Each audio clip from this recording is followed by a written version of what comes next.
У нас тоже, когда мы вступили в Европейский Союз в 2004 году, первые годы были тоже большие проблемы с прозрачностью, потому что посыпалось много денег, и литовцы тоже люди умные, быстро научились писать эти проекты, получать эти деньги.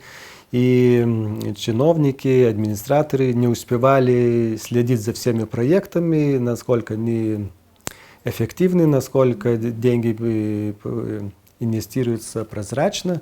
Так проблем было много. Но постепенно люди научились, и учились не только в Литве, государственные чиновники, которые управляют проекты, учились и в Брюсселе, в других странах. И постепенно эта проблема уменьшается.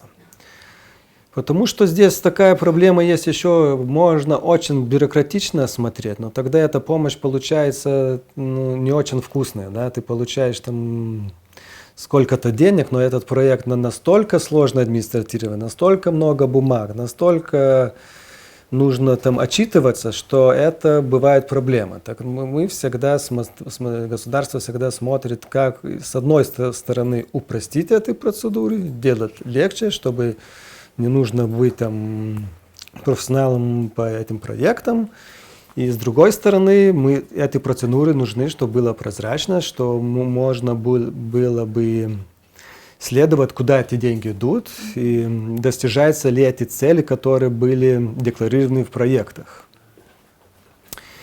И как-то по чуть-чуть этот баланс, скажем, уже 16-й год сейчас, да, 12-й год, когда мы пользуемся этим возможностью, поэтому этот баланс достигнут, скажем. Да, есть проблемы, но, скажем, в таких проектах, чтобы говорили, как раньше, газеты, что там должен быть завод, деньги получили, завода нет, или там должно было какой-то человек получил деньги на сельский туризм, а там сам живет и никакого туризма нет.